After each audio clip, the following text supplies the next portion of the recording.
Olá, minha gente. Gerson Berger, nosso deputado estadual, boa noite. Boa noite, jornalista Pedro do Couto. Nós hoje temos aí inúmeros assuntos e, como sempre, com a participação especial dos nossos convidados de todas as semanas e o Gerson contando a sua famosa historinha. Mas nós vamos falar especialmente sobre a reforma política que foi votada lá em Brasília, mas que, na verdade, não aconteceu. Falaremos também sobre uma questão muito curiosa: nazistas recebendo dinheiro do governo americano, isto após a Segunda Guerra Mundial, quando foram acobertados lá nos Estados Unidos. E ainda traremos um evento realizado na Câmara Municipal do Rio de Janeiro em homenagem às mães, encerrando o mês de maio, que é o mês das queridas mamães. Mas, minha gente, mais uma vez nós temos que falar da violência que infelizmente tomou conta da nossa cidade. E essa coisa do uso de facas, né?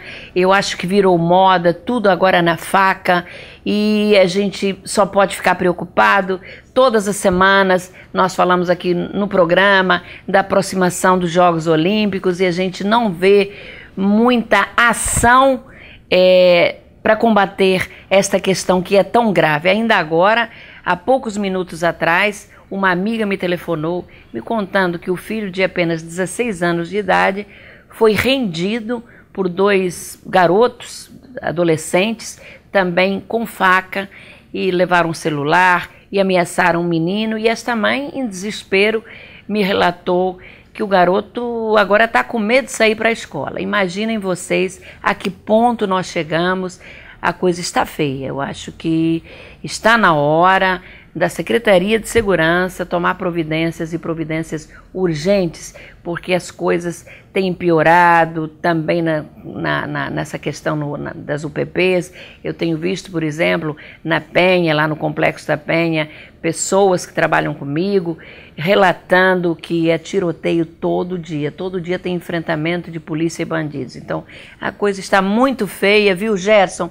E você que normalmente nos conta aí uma historinha, há pouco você me contava uma história que bem condiz com a situação que nós vivemos hoje. Poderia nos contar essa história, Gerson, antes de passar a palavra para o jornalista Pedro do Couto, nosso querido amigo?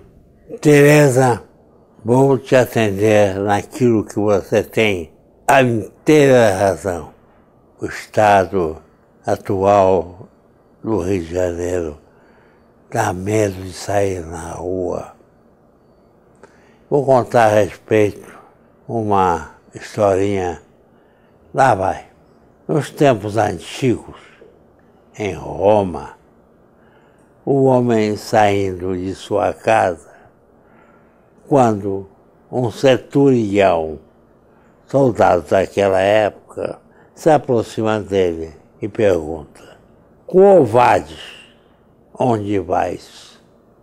"Não sei", respondeu o homem. "Como? Como não sabe? Eu sou um policial, estou fazendo a segurança, estou querendo saber onde pretende ir." "Quo vades?" "Não sei", disse o homem. "Como não sabe? Tem que saber." E o homem dizia sempre a mesma coisa, que não sabia.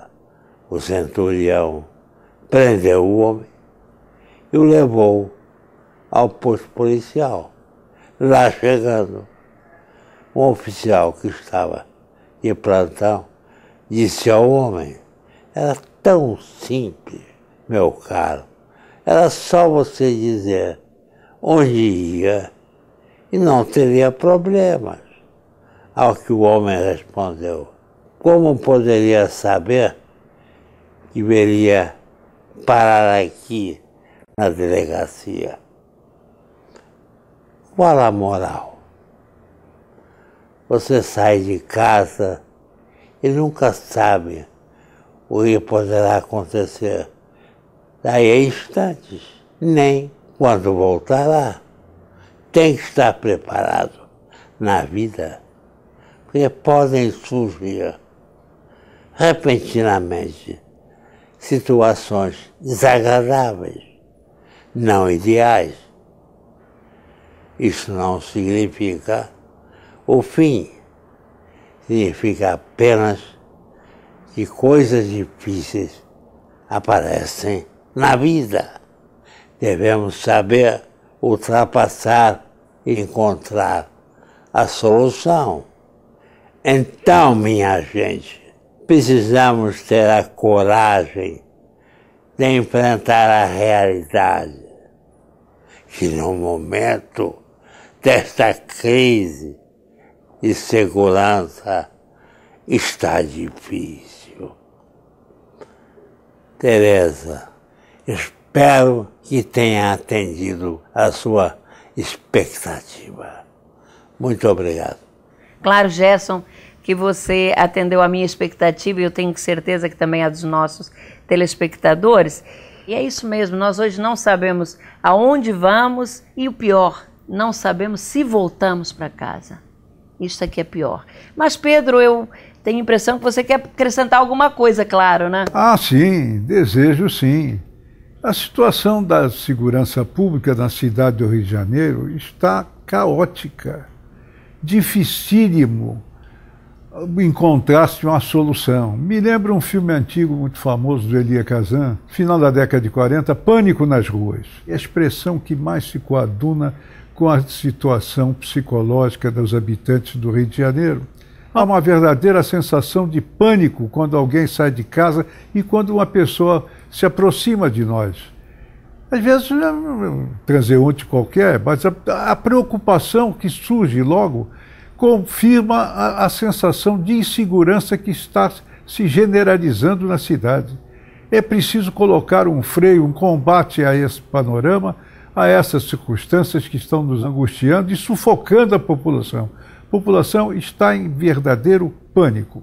Pois é, infelizmente a violência está aí batendo a porta de todo mundo e também tem outros tipos de violência que a gente é obrigado a suportar no nosso dia a dia. Pedro e Gerson, como diz o ditado popular, a voz do povo é a voz de Deus.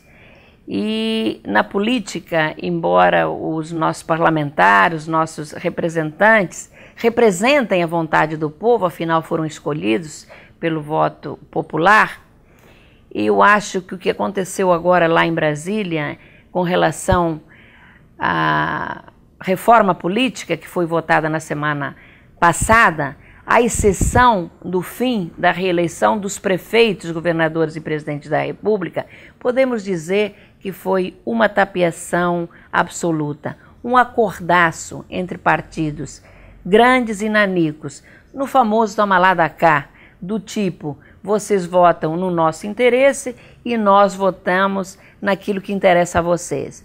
Com isto, um dos maiores motivos que levou às ruas multidões que em protesto contra os políticos, entre outras coisas, exigiam uma reforma política que agora podemos dizer não aconteceu. E assim frustrou milhões de brasileiros. Na minha opinião, o único ponto positivo, como eu disse há pouco, foi acabar com a reeleição para os cargos executivos. Primeiro, porque essa reeleição nasceu da denúncia de corrupção. À época em que foi votada no governo Fernando Henrique Cardoso, falou-se que parlamentares, deputados federais, teriam recebido R$200 mil para votarem a reeleição. Boatos, nada comprovado. No entanto, o então presidente Fernando Henrique Cardoso, logo após assumir seu segundo mandato de presidente da República, anunciou como prioridade uma reforma política. Isto possivelmente para responder ao desgaste das denúncias de corrupção. Acontece que em seu governo a tal reforma política nunca aconteceu. O ex-presidente Lula fez o mesmo. Após sua reeleição em 2006, para responder ao escândalo do Mensalão, que também envolvia o suborno de parlamentares e que quase lhe custou um pedido de impeachment, a reforma política, que era a sua grande promessa, também não aconteceu.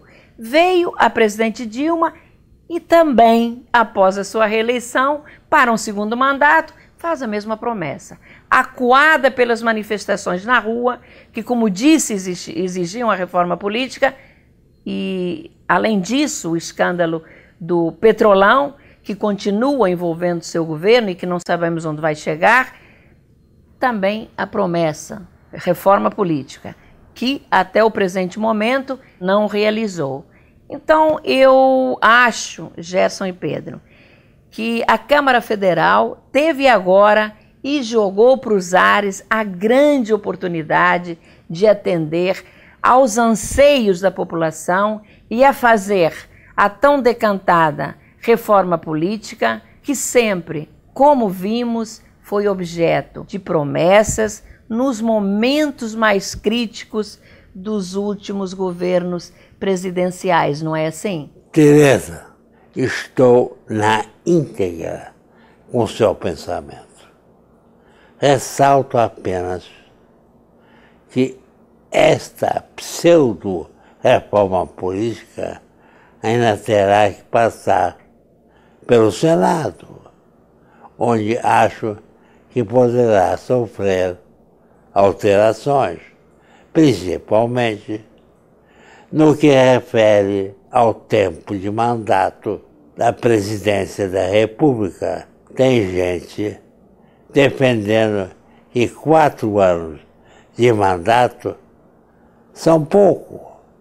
Até o atual presidente do Tribunal Superior Eleitoral, Dias Toffoli, acha que 4 anos deixam o presidente muito frágil, pois seria um tempo muito curto e geraria uma certa instabilidade. Eu entendo que, não havendo mais reeleição, medidas mais profundas necessitam de mais tempo de mandato. 5 anos talvez fosse o ideal, voltando a tal reforma política que não aconteceu, pois praticamente tudo ficou na mesma. É lamentável que a farra de um absurdo número de partidos continue recebendo verbas públicas, muitas das quais sem representação, que viraram apenas legendas de aluguel. Vejam que um partido, para ter direito ao fundo partidário, basta que eleja apenas um deputado federal ou um senador, o que mostra que não houve nenhum avanço na cláusula de barreira. Além disso, fala-se tanto no fim das coligações partidárias nas eleições proporcionais, ou seja, para deputados e vereadores, mas tudo ficou na mesma. O mais grave é que os partidos poderão continuar recebendo doações de empresas, que são o grande foco da corrupção. Como diz o ditado, que não existe almoço de graça. O fato é que a tal reforma política não aconteceu.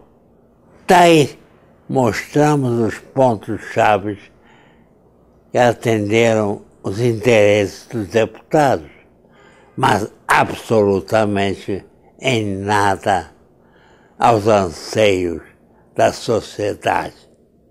Era o que eu tinha a dizer. É isso mesmo, Gerson. A reforma política foi como a Batalha de Itararé, que não houve.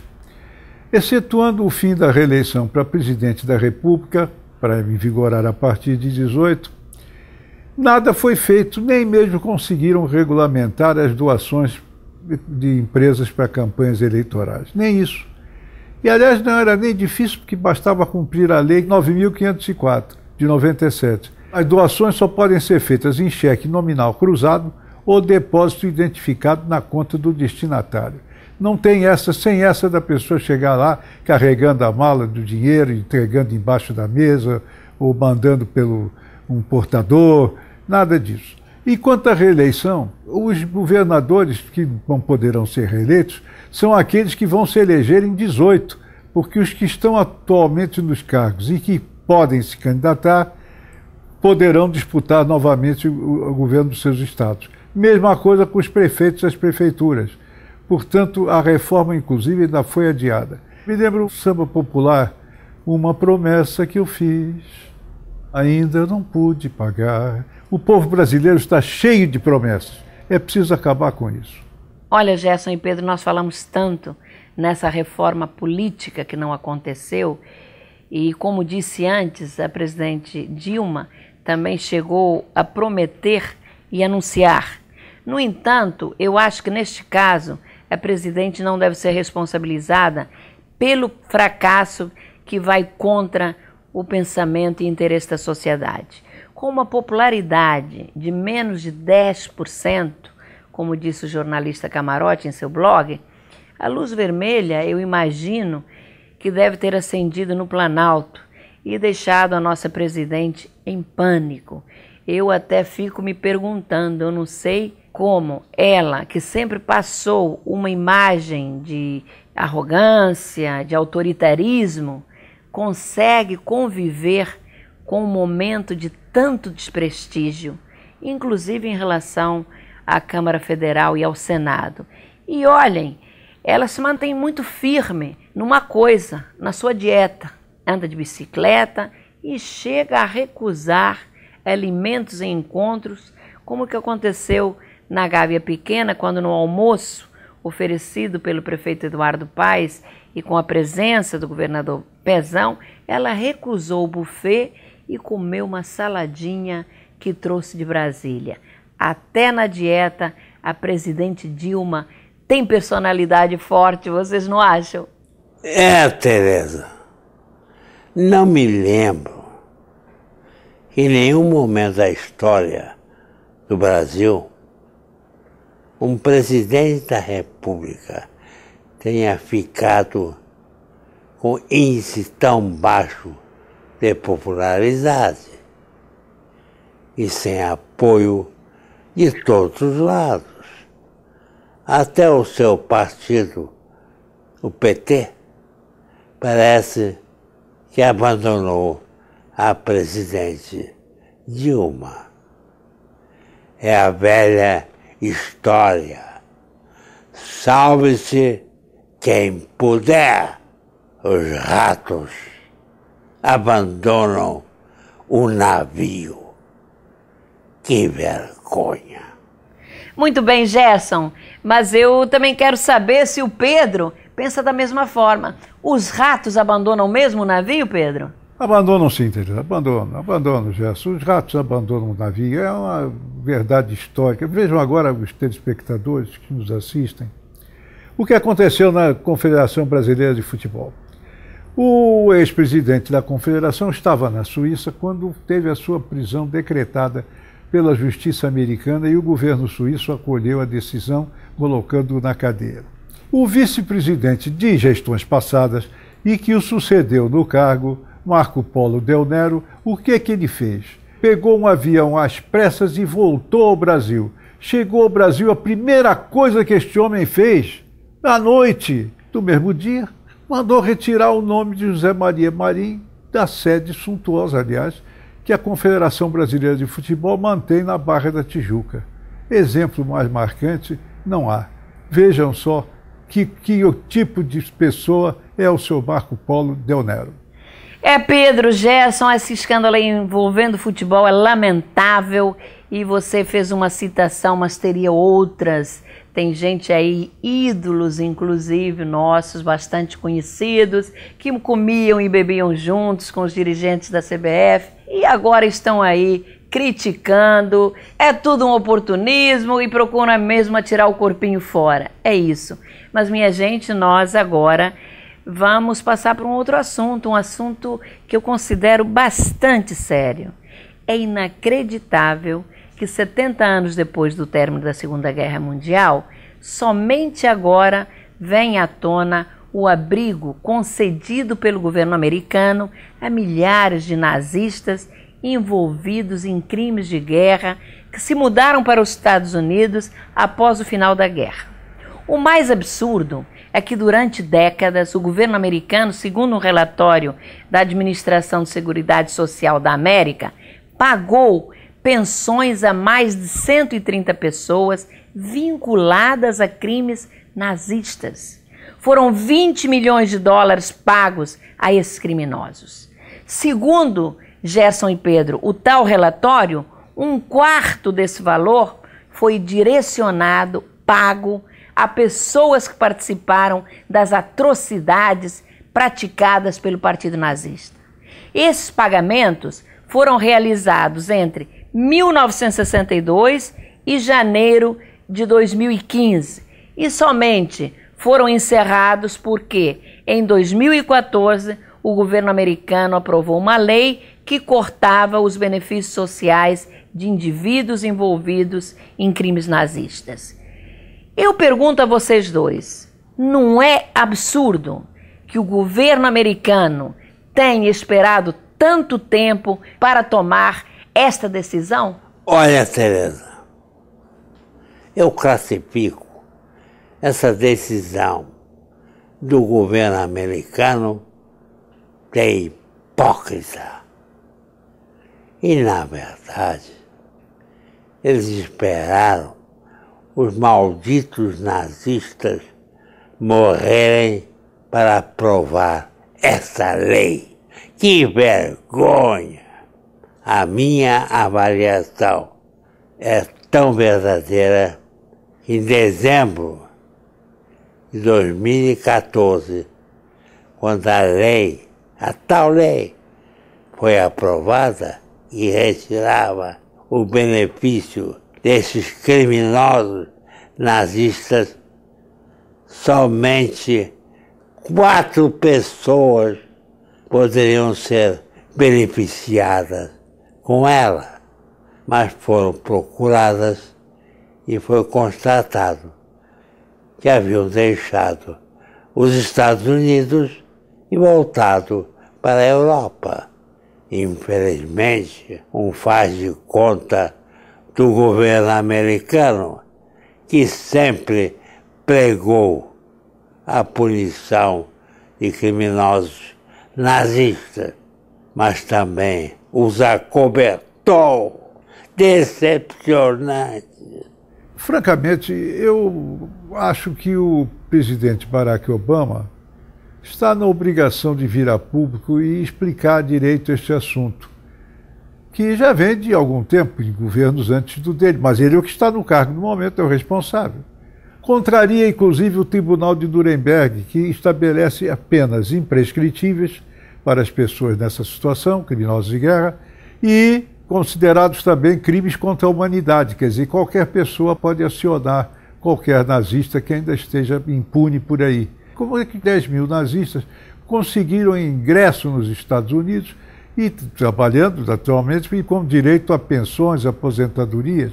Já não basta o caso do von Braun, que a Rússia queria considerá-lo criminoso de guerra em Nuremberg, e os Estados Unidos contrataram o von Braun, o homem da bomba V2, para o projeto da NASA nos Estados Unidos. Ele participou até da viagem do homem à Lua. Mas o caso desses 10 mil nazistas é estarrecedor e incompreensível. O governo americano está na obrigação de explicar este caso em toda a profundidade. Minha gente, Gerson e Pedro, mas há tanta coisa ruim que a gente tem que falar aqui no programa que eu prefiro encerrar a noite com uma coisa bonita, uma coisa muito boa, que foi, na verdade, um evento realizado na última sexta-feira, dia 29, em uma manhã muito bonita, em homenagem ao mês das mães e às mães. Na ocasião, nós fizemos na Câmara Municipal do Rio de Janeiro a entrega de moções a mães de vários setores da sociedade, da mais humilde profissão, a professoras, diretoras de escolas e CREs, além de atrizes, cantoras, empresárias. No evento também tivemos a oportunidade de entregar a medalha Chiquinha Gonzaga a uma destacada mãe judia, Eva Baumwoll, que é uma mulher valente, guerreira, muito simples, mas que realiza um lindo trabalho na instituição feminina Vídeo, mas especialmente junto a instituições filantrópicas que necessitam de apoio para a sua existência. Gostaria de lembrar a memória de meus pais, aos quais sou grata pela educação de amor e respeito ao próximo, que me tornou a mulher judia que sou hoje.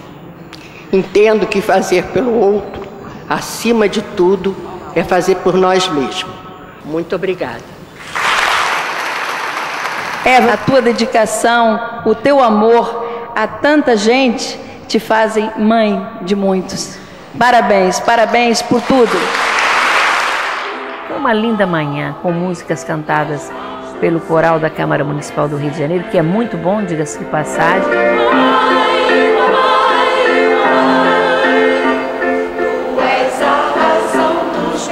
Ali, minha gente, não existiram diferenças sociais entre as presentes, apenas a celebração do dia mais importante de suas vidas, ser mãe. Então, eu encerro o programa de hoje falando neste evento que eu considerei muito significativo e muito bonito, viu, Gerson e Pedro? E eu me despeço de vocês, pois o tempo acabou. Até a próxima semana, com a presença dos dois, tenho certeza. A você, amigo telespectador, o nosso carinho e o nosso agradecimento muito especial por ter ficado conosco até esta hora da noite. Tenha um ótimo descanso, uma excelente semana. Nos encontramos no próximo sábado, às 11h30, aqui na CNT. Até lá!